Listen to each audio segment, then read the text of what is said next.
Hello and welcome to Gamers Table, a discussion of tabletop role-playing games and other topics related to the gamer subculture. Be warned, this show may contain some explicit material that may not be suitable for all audiences.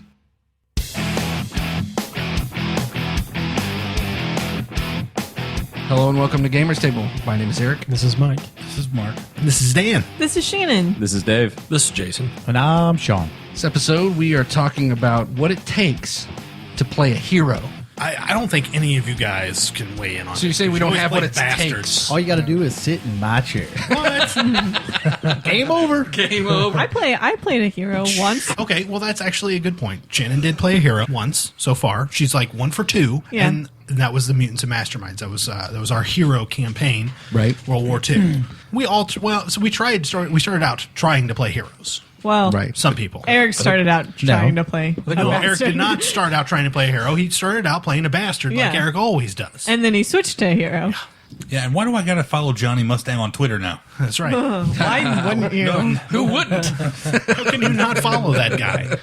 Eric, define hero for us. Well, and that's a good thing because we have a tendency sometimes to play anti-heroes. I debate sometimes flat out not heroes at all. Someone who puts others ahead of themselves. Someone else's well-being. Other people's needs before your own. Yes. The needs of the many. But wouldn't each person have their own definition of what a hero is? Well, that's a true. cop-out argument, I think. Truthfully. I mean, that's like saying it depends. What my intention was for this episode is playing a good character. Playing, if you want to put it in D&D terms, lawful good, neutral good, chaotic good. You are a good character. What does it take to play that kind of a character? You gotta Dedication. you gotta be a total sucker. You think? You have to remember that you're playing a good character.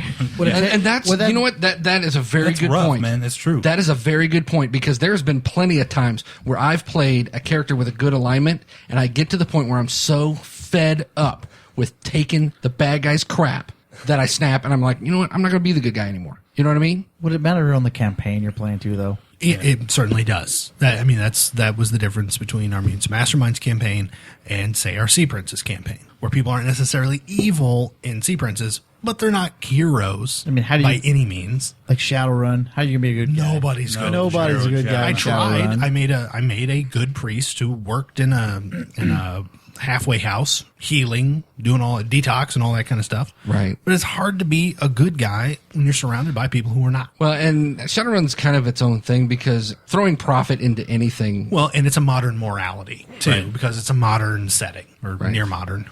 I think the thing is that unless you are a fictional character or writing a fictional character, it is virtually impossible not to, at the very least, bend some of the rules, if not outright occasionally break a rule. Right. You know, I mean... Sometimes doing the right thing ain't doing the right thing. Well, and this may be a conversation that we've had here. I can't remember. I know I had it somewhere. You've only been coming for like 3 weeks. He's But veteran already. If you were suddenly granted the powers of Superman, you could not hold up to the standards of Superman because at some point you're going to go, nobody's looking, I'm snapping this fucker's neck. At some point, you are just going to get to that. You're going to hit that limit and do it. I'd have a list. Mark would have a list. And But- I contend that that's what makes Superman such a strong character. And almost... and unique, nearly, in unique, our day and age. And the fact that he's an alien Right. plays into that too. He doesn't because technically have he doesn't human have the morality. human the human need for Satisfaction. Right. Guarantee he blows a load like a shotgun right out her back. Well, I mean, it's not even. It's not even.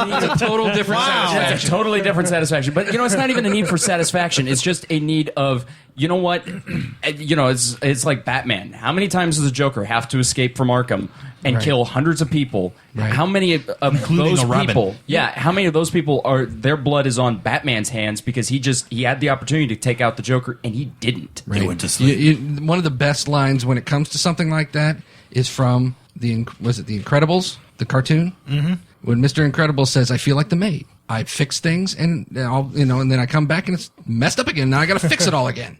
I mean, you have to have patience to be a good guy. Well, yeah, it's the dark side, light side, right? I mean, the dark side's quicker. Yeah. And I think that's why you get players. It's easy to get tired of the high ground because it's probably going to be slower or... It wouldn't be the high ground if it was easy. Exactly. You almost have to separate your emotions from it, too. You really do.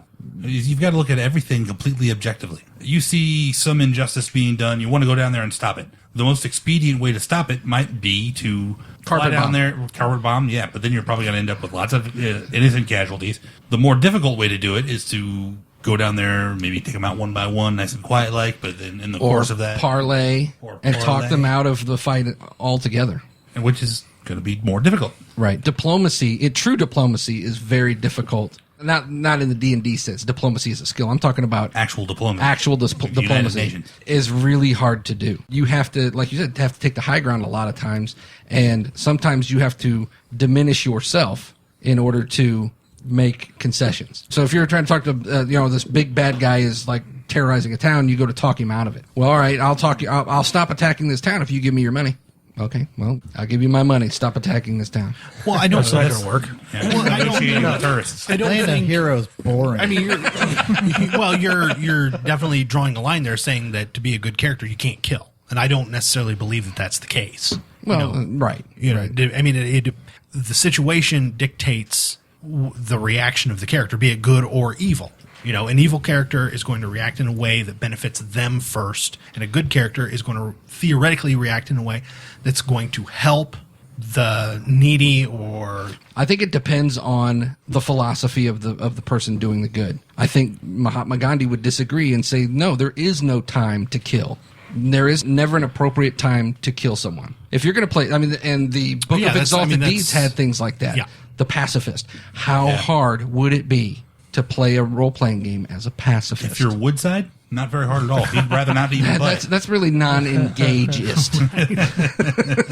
That's a sleeping at the tableist. So, I mean, but, to infinitely turn the other cheek. I mean, okay, you bring up the Book of Exalted Deeds. Like, everybody loves the Book of Vile Darkness, right? Because it appeals to their inner 13-year-old or whatever, and nobody likes the Book of Exalted Deeds because they didn't put any effort into it. Greg loved it. When Deuce was running at the Monday game, he ran Savage Tide. Savage Tide, yeah. When I came back to that game briefly, I played a monk paladin, and I used feats out of the Book of Exalted Deeds. And that character was pretty badass. I think using that book is the only way to play somebody who's truly like, Zen monk good. That's what I was going for.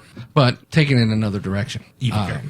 No, not that direction. It's a little far. But that's like a neutral good. More a chaotic good would be more like a Robin Hood or somebody who sees injustice and goes against the system for the betterment of those around him. I would say Luke Skywalker would fall into that category. Han Solo, I would think. Han Solo is definitely chaotic good. Maybe not even chaotic good. More like a true neutral. I don't know. Well, I mean, maybe Han in the beginning he was. Yeah, but well, no, I would say he was almost, because he's out for himself, he was leaning more toward neutral evil in the beginning. Yeah. He quickly pulls back from that, but in the beginning, he's all about getting paid and taking care of himself. I wouldn't go so far as to say he's evil. I think that. Well, I mean, if you're looking, if we're defining evil as putting yourself before others, I mean, that's what he was doing. I mean, because these things are really gray, arbitrary concepts. With the only information you're given in the movie, yeah. But I know Dan's not a fan of extended universe stuff, but there's things that about the character from other sources that would indicate otherwise. That was more of a veneer he put up just to kind of separate himself and make himself look like he was the tough pirate. No, he's definitely a businessman, and I'm sure he wasn't above raiding the occasional crippled ship or two.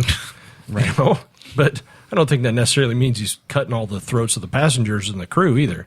So we're in agreement that it takes discipline to play a good character. Yeah, you've really got to stay in character and basically just not get fed up with the bad guy and just start wasting them. And that's really hard to do. Yes, especially when Mike gives speeches. I was going to say, I mean, this is a lot. That's why Ivy did her epic kill, because Mike was like, "Oh, this guy's pleading." I'm like, I just want him to shut up. No, I think you have to be more patient with your compatriots than you do the villains, because you only see the villains maybe once or twice. Yeah, but if the people in your party are doing things that are evil and you're playing a paladin, then he don't want to be with that party. You should technically stop them or leave that party. Mm-hmm. And I don't think we've really had anybody that's ever done that. But then again, we really don't have a lot of people that play paladins. Probably for that reason. Last time, the group. Eric. When Eric broke out Boz Shalhoun again, he had been playing a paladin. Right. I mean, that's the total 180, man. Well, it was a case of it got to the point where you could only do the paladin looks the other way so many times. But up to that point, we really hadn't done anything that was really and truly that nasty or vile. When you change characters, you completely change the composure of that group. And that's where patience doesn't pay off, because you have to be the moral center. You have to be the strongest personality to be good character, to be that paladin and amongst thieves and evil clerics or whatever. Otherwise, yeah, you should leave that group immediately. I don't think I've ever played, except when I played that monk paladin that I was just talking about. I don't think I've ever really played a good aligned character. I've played lots of chaotic and neutral aligned characters. I don't think I've ever played an evil character. At least not that started out that way. To put it into light side, dark side, evil is much easier to play. It's much easier to fall into those ruts, get into the avarice. I think it's also more escapism and what more fun. the game's about. Like, it's like, oh, I don't want to come here and play these games where I just have to sit around and be bullied by Mike or Eric or whoever's GMing. I want to kick some ass. And that is a valid point, that you put up with a lot of things. You toe the line all day long, every day. You don't want to toe the line when you in your imaginary world. Right. And it's like you put me in front of a Grand Theft Auto game, and I'm not playing the little side missions. I'm just driving around running people over. Killing hookers. It's Banging hookers, yes. It keeps me from doing it in real life. If it keeps me from walking into a post office. So you're saying if your Xbox shuts down, you're just banging hookers right now. He's forced. While running people over. I got no choice. I got no choice. Red Ring of Death. It's time to get laid, boys. I don't think I want to be friends with Dave anymore. Well, at least you don't want to live close to him. Yeah. The problem with good, it's about definitions, right? Evil is pretty clear, okay? Not Right? necessarily. But good is much more subjective. I'll help you out. All right, we've been talking about good as an altruistic, singular character motive. And like I was saying before, that's kind of hard to impose on the rest of the group unless there's a greater good. And that's where like that Mutes and Masterminds thing came in. There's an obvious evil, like The obvious Nazis. evil, and your individual characters might not be altruistically good themselves, but you're all fighting for the greater good. Your actions are going towards a definable goal, So if it's D&D or whatever, you're trying to save the world. That's good. Your characters are heroes in that sense. The population at large might not know what you ever did. They never do. Mike. But you are heroes. So what you're describing there, you're describing like Cyric from Forgotten Realms, right? Cyric was by all intents and purposes evil, but he was with a group who did a heroic deed. Well, yeah, you could substitute Cyric for Raistlin. You can just all these bad guys in groups who were a hero. Substitute But him not out with necessarily Jane from good. Firefly. Jane's definitely an anti-hero. I mean, he was just, but he's not evil. no, he's just an opportunist. Yeah. Okay, I'll give you that. Mal, they did it right there in the episode when they recruited him. Malcolm Reynolds gave him a better deal than the mercenaries he was already working with. He tried to sell the. But he is not someone you would consider a good guy. No, he's funny, though. But then you put him in that group and put him up against the Reapers, and then all of a sudden. Yep, there's always going to be someone. Reavers. Reavers. The Reapers were Mass Effect. That's a totally different thing. Troll. Well, even Mal, he was only half good. Like, I mean, Bite your tongue. He was all right. He was the hooker with a heart of gold. he was the hooker with a heart of gold. that was Exactly. Nora was the was hooker with the Inara. heart. Oh, all right. He No, was the, she he was was the just hooker a with a hooker. schlong of gold. Along with gold. I'll There it is. But really, like Mal in the beginning, like through the majority of that series, like he's not looking to help anyone out. Like He just wants to keep flying. He just wants to keep flying. He wants to keep his crew, his friends, his family safe and happy and healthy. Well, moderately safe and happy, Moderately healthy. and But he's moderately healthy. But he's also doing the A-team thing too, and they go to these backwater planets that are getting overrun by this guy or that guy. He is going out of his way to help people, and he's not making any But- money off of it. They're not going to the backwater planets for that stuff. That stuff just finds him. That seems to be just about every episode. That's what they were doing. Well, that's storytelling. I mean, that's Right. Situational. But like the episode where they go and help the town of hookers, they didn't